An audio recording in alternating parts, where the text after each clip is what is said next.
A PEC do Bolsonaro.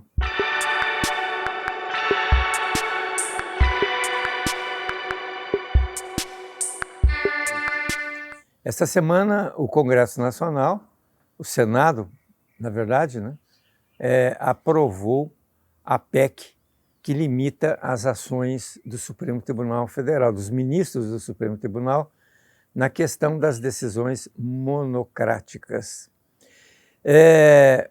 O sonho de consumo de Bolsonaro, que não conseguiu fechar o Supremo Tribunal Federal, mas com a ajuda do Lula e do Centrão no Senado, conseguiram emparedar o Supremo Tribunal Federal.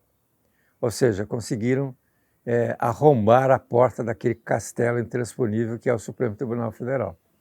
Bom, seria interessante, né? É raro na história política do mundo o que o Bolsonaro queria: fechar o Congresso, fechar o Senado, né? Desculpe, fechar o Supremo Tribunal Federal. Porque os golpes de Estado fecha-se o Congresso, que faz as leis. Mas todo ditador, necessita da lei para que ele possa dirigir o país, né? Seria interessante. Um golpe de Estado seria diferente, fechar o Supremo e deixar o Congresso fazendo as leis. Bom, isso era tudo uma loucura que, em final, resultou aí numa série de ações do próprio Supremo Tribunal Federal. Bom, mas esse não é o caso que a gente vai discutir. O problema é o seguinte: o Supremo Tribunal Federal tem regras de funcionamento, como o Congresso Nacional também tem as suas regras na tramitação dos projetos de lei. Então, essa modificação dessa PEC interfere numa regra interna do Supremo Tribunal Federal. Ou seja, ela é inconstitucional. E quem vai julgar isso? O Supremo Tribunal Federal. Então, tudo isso foi uma jogada política, foi uma lavagem de roupa suja, foi um afloramento dos ressentimentos que talvez até o próprio presidente Lula tenha do Supremo Tribunal Federal e de alguns magistrados, né?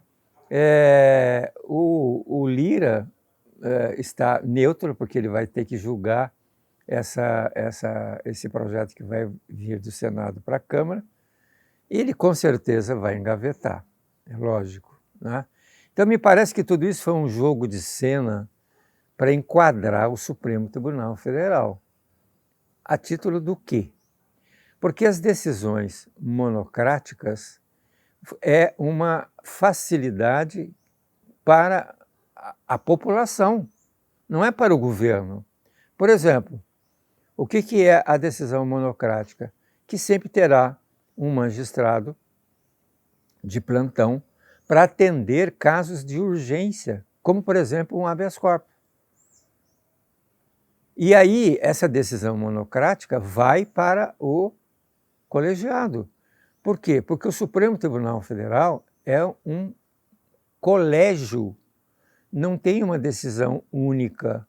Ele pode ter as decisões monocráticas, mas que depois são analisadas pelo colegiado, se mantém ou não mantém. Então, tudo isso é um jogo de cena para esconder, talvez, a fragilidade da política e a dificuldade que os nossos políticos estão para encaminhar soluções para o país. Nós temos 4 reformas administrativas que estão paradas.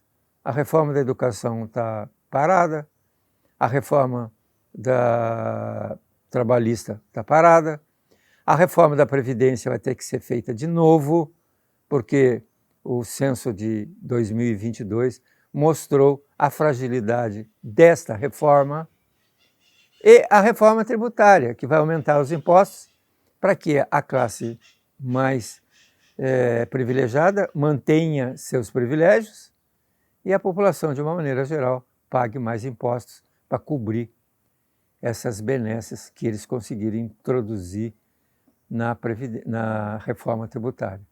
Então, me parece que está havendo no Brasil uma dificuldade muito grande de entender os problemas, de encaminhar os problemas e buscar soluções, porque me parece que existe uma incompetência generalizada nos três poderes. E esses políticos precisam, de uma certa forma, até os ministros do Supremo Tribunal Federal, precisam ler um pouco a Constituição, que o poder emana do povo e não dos poderes constituídos pela própria Constituição. Então, se cada um pensasse no país como um todo, na população como um todo, talvez nós não estivéssemos discutindo coisas sem sentido. Como, por exemplo, esse movimento agora contra o ministro Alexandre de Moraes, porque um réu do 8 de janeiro morreu na Papuda. Olha, o Supremo, porque ele não deu uma sentença. Bom, se ele tivesse dado a sentença antes e o réu morresse depois, o que aconteceria? A culpa seria dele, porque foi a prisão que o levou à morte. Outra coisa, o Supremo Tribunal Federal não tem nada a ver com a qualidade de vida dos presidiários. Isso compete ao Ministério da Justiça. Então, gente, vamos começar a pensar um pouco, refletir e esquecer um pouco essas fakes, essas coisas que são urdidas justamente para enganar a sociedade.